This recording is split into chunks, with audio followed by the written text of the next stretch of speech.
Hey, how's it going? I haven't posted a video to my channel in a long time. I post on the Fat Moose YouTube channel. Occasionally, I should do it more often. But anyhow, I just want to post a quickish, I hope, thing. I found out last night that Angelo Badalamenti died. He passed on, surrounded by friends and family at 85 years old. If you don't know who Angelo Badalamenti is, I suggest you pause this, you Google it, then you come back. Just a world-renowned composer, musician, and a friend of mine, actually. Let's rewind it. Let me think. This is going to be all jumbled because after a lifetime of mental, physical, and chemical self-abuse, my brain's like an Etch-a-Sketch. You give me one good shake and it all just wipes away. So it may jump around the timeline a bit. Now let me just go back. I didn't even think about making a video about this until I had WFMU on all day at work, and I heard a preponderance of Angelo Badalamenti music, and it made me realize, like, yeah, I knew the guy. Like, we were pals. And so on the drive home, I decided I just wanted to do a quick-ish remembrance for my pal Angelo. I didn't meet him till I was out of high school, but when I was real young, like grade school, my sister and I took swimming lessons in some lady's backyard. She probably wasn't even certified, but my mom, who never learned how to swim, was terrified that we would be swept out to sea. We spent a lot of time down in Tom's River and stuff. My uncle and cousins and my father's parents, my grandparents lived down there, and we spent a lot of time in the water, and my mom wanted us to learn to swim. So she'd take us once a week to this lady's backyard, and she'd give us swimming lessons. It was me and my sister, and this kid, Andre. He was, I think, my sister's age. Maybe in between she and I, we're 2 years apart. Whatever. Again, spotty memory. He was this lanky, quiet kid, and it was Andre Badalamenti, Angelo's kid. Now, I didn't know Angelo, of course, yet at this point, but I did know Angelo's niece, Frances Badalamenti, Franny. I've known Franny since, first, second grade, something like that. We're never super tight, but we're always friendly. Out of high school, we started to run in the same circles. We'd see each other at parties and stuff. It was always great to see Franny. Really, really sweet gal. So, the way I got to know Angelo's music, I never watched Twin Peaks back in the day. It was on Friday nights, I believe, and my Fridays were spent either playing gigs or getting high in the woods. Some nights both. And so I never watched Twin Peaks. But I was familiar with some of the music just because that theme song became so popular and stuff.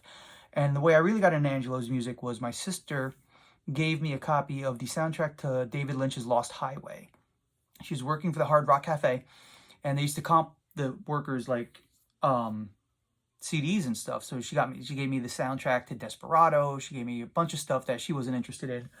And one was Lost Highway. Now, there are songs by Trent Reznor on there, David Bowie, Smashing Pumpkins. I don't even like Smashing Pumpkins, but they did have that one song on that soundtrack that I liked. But what I really liked was Angelo's music, the instrumental stuff. And it just really grabbed me. I was like, oh, hey, wait, that's Franny's uncle. Like, holy shit. Yeah, I knew he was a composer, but it was my first experience of really, really digging into his stuff.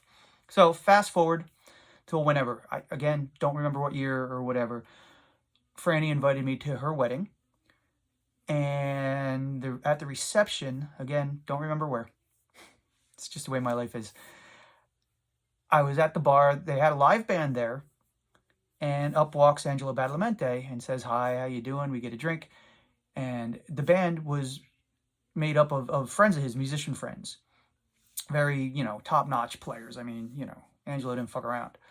And he said, hey, I hear that you're a pretty good bass player. And I was like, well, I try. I mean, I keep getting work. So he goes, well, you want to hop up and sit in with the band? And I almost shat my pants because I was like, dude, first of all, thank you. But they were playing a lot of jazz standards, and I was never a big jazz standards guy. I like listening to it. Never really sat down to learn it. I mean, if they were busting out some Zeppelin or Stones, I'd be up there in a heartbeat. But I said, listen, it's not really my forte, and a little drunk. And the guy's got an upright bass, which I don't play, the big doom, doom, doom. He goes, no, he's got an electric bass too. And I was like, I said, look, I don't want to embarrass myself. I don't want to embarrass you, and I don't want to embarrass Franny at her wedding reception. So I appreciate it so much. I'm going to have to pass. And that's the kind of guy he was. He was like, oh, come on up, we'll walk you through some stuff. And I turned it down. To this day, I kind of regret doing that. I should have just sacked up and did it, but I didn't. So years go by, and I was working at Anthony Franco's. So I grew up in Lincoln Park. Angelo lived in Lincoln Park. Franny's from Lincoln Park. We all, lived in the same area. And Angelo would stop in the pizzeria where I worked. I worked at Anthony Franco's in Lincoln Park for more years than I care to admit. It was a good gig, though. But Angelo started coming in every couple of weeks. Sometimes he'd get his food to go, but sometimes mid-afternoon he'd come in and get a bowl of soup. He'd get a bowl of pasta fagioli.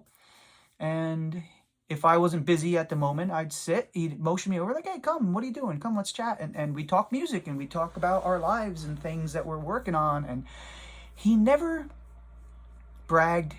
I always had to drag stuff out of him. He'd be like, so what are you working on? Who you working with? What gigs you doing? And I'd be like, dude, I'm a ham and egger. Don't worry about what I'm doing. What are you doing?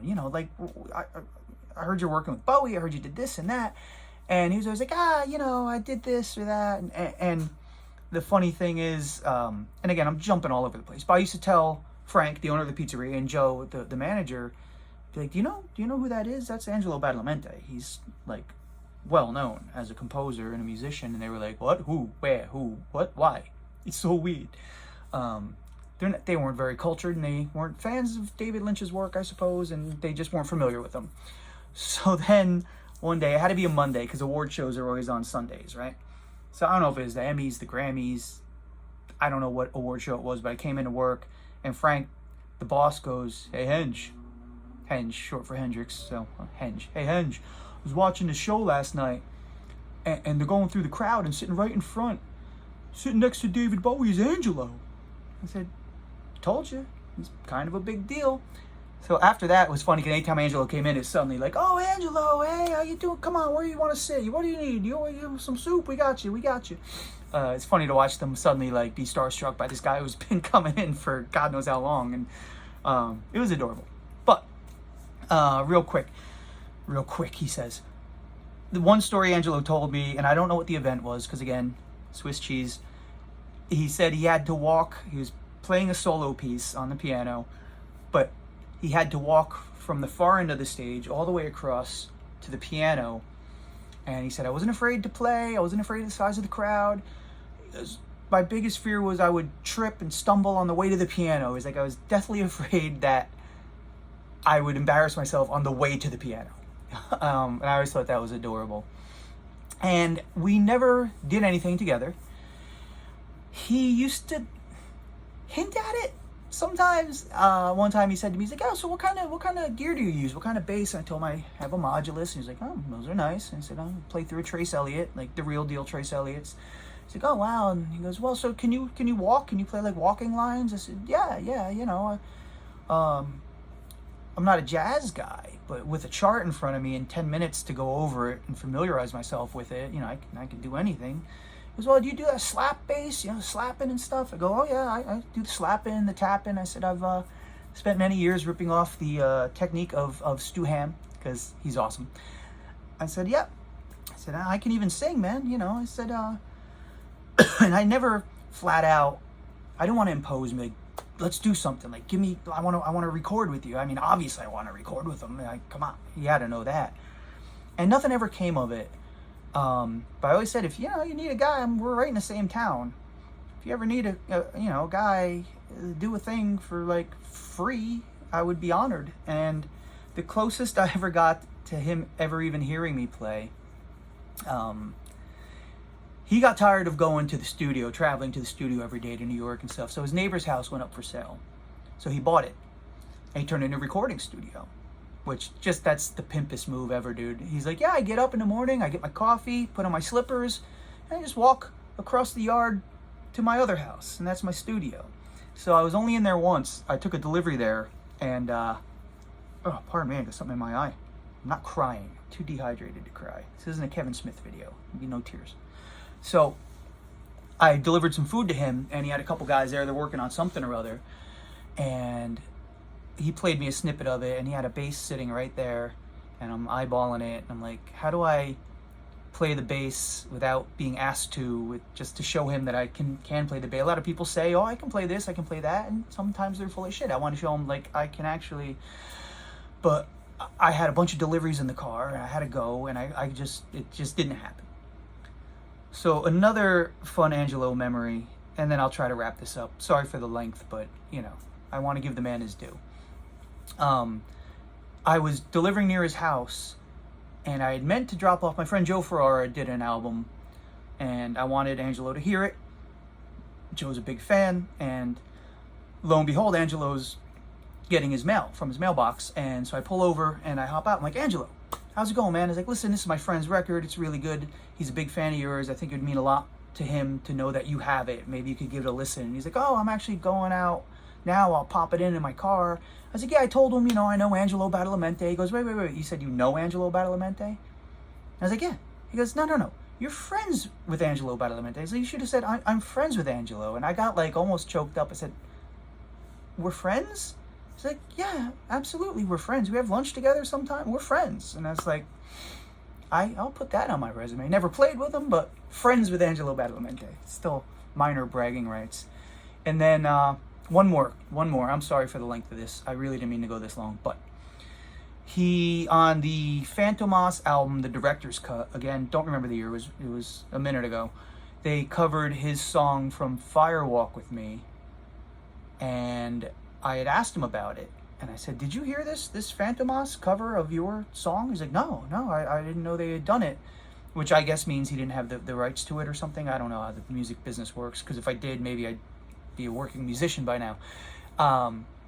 So I made him a copy of it. I think I burned it to CD, because it was, back when he did that. I don't think it was cassette. Was it? No, it wasn't that long ago. So I burned it for him, and then I gave it to him next time I saw him. A couple weeks later, I saw him again. I was like, what'd you think of that? I was like, oh, it was really interesting. It was really nice what they did with my song.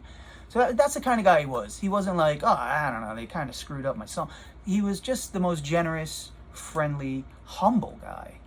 Again, you had to, pull stuff out of him. He didn't want to talk about himself. He wanted to talk about, well, what are you up to? What are you working on? Which for me was a whole lot of nothing. But, so that's it. He was just, and again, it hit me last night. But then more so today when I kept hearing Angelo's music, that he was a part of my life. He was a friend of mine. We would have soup together sometimes. Well, whatever. That's it. I just wanted to salute Angelo. Salud, my friend. And that's it. Hope everybody's doing okay. Happy holidays, all that horse shit. See you soon.